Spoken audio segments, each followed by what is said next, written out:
Poutine c'est un des protégés du maire de Saint-Pétersbourg. À un moment, lors de la grande perte de niveau de vie, il devient chauffeur de taxi pendant 2 ans. Ouais, alors qu'il était colonel du KGB. Alors qu'il était colonel de cette formation militaro-universitaire ingénierie qu'est le KGB. Le KGB, c'est Sciences Po, l'ENA, plus des bases d'ingénierie, plus un entraînement physique assez redoutable. Et d'ailleurs, psychologique. Poutine est un agent des affaires extérieures, il a toujours été en poste en Allemagne, et c'est un fonctionnaire soviétique de très bon niveau, relativement bien noté, tout à fait anodin à l'époque par rapport à des tas d'autres. Il sait parler plus bas. Voilà. Alors lui, par contre, s'il y a un truc qu'il sait faire, c'est la boucler. Ouais. C'est d'ailleurs sa force. Et à un moment, c'est la valse des premiers ministres autour de Yeltsin qui, lui, de toute façon, n'est plus tenable. Vous avez des images qui nous ont fait beaucoup rire en Occident, c'est son éclat de rire avec Bill Clinton, ouais. C'est quand il se met à danser en chemisette, ce qu'on ne se rend pas compte, c'est que ça couvre l'effondrement dramatique de la Russie. Et Poutine arrive, toutes les gazettes occidentales éclatent de rire, France Inter éclate de rire. Le seul qui éclate pas de rire, étonnamment, c'est Philippe Bouvard, qui a dit, vous savez, ce mec-là vous fera peut-être regretter d'avoir supprimé le service militaire. Ah, c'était le seul commentaire intelligent qui a été produit. Oui, moralité, Poutine est encore là 20 ans plus tard. On le prenait pour un groom. J'ai parlé à des oligarques, j'ai eu la chance culturellement d'habiter en Ukraine, de vivre en Ukraine. J'ai parlé à des oligarques, notamment un qui le détestait, et dont je peux même citer le nom, puisque il n'y a pas de problème particulier. C'est Dan Rapoport, donc, qui est un ancien oligarque russe, particulièrement anti-Poutine, à un niveau tout à fait sérieux.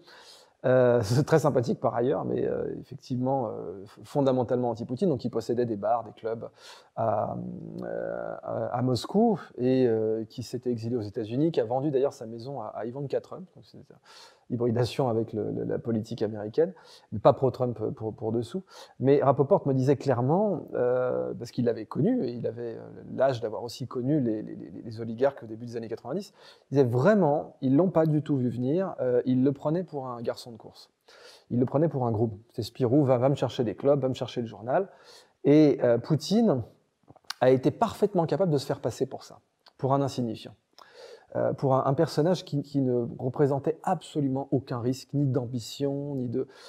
contrairement à Yeltsin, qui, bon, alors lui, ce qui le stérilisait, c'était son alcoolisme, en fait. Mais Yeltsin, sans alcool, c'était quelqu'un d'ouvertement ambitieux. Et d'ouvertement il a fait un coup d'État, parce qu'il faut même savoir qu'il a fait un coup d'État et que l'Occident, qui glorifie la démocratie, a validé qu'un homme attaque une assemblée parlementaire légitimement élue avec des tanks. Ouais. Bon, c'est d'ailleurs, vous voyez, c'est cet ensemble de ressentiments légitimes qui fait qu'à un moment, quand Poutine est devenu le protecteur de la nation russe et qu'il leur a donné la reconnaissance, le pain et la protection, est arrivé ce qui est arrivé. Il a repayé les retraites.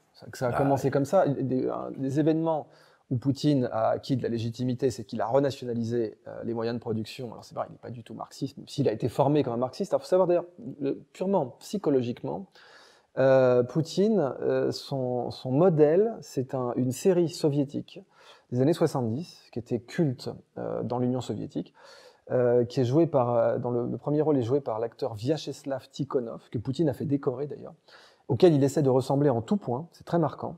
Cette série s'appelle 17 moments de printemps, vous pouvez la voir sur YouTube, elle est gratuite, pas de droit d'auteur en Union soviétique, et elle est culte dans toute l'URSS. Elle est tellement culte que, puisqu'on parle tout de même de la mafia russe, mais que c'est impossible d'en parler sans parler de la situation géopolitique intérieure et extérieure, même les mafieux la regardaient à l'époque, c'est-à-dire que les sociologues vous disent que quand les nouveaux épisodes de 17 moments de printemps sortaient, les cambriolages baissaient. Dans toutes les villes de l'URSS, les cambriolages baissaient, parce que même les voleurs dans la loi s'arrêtaient pour regarder cette série, c'est vous dire l'impact culturel qu'elle a eu.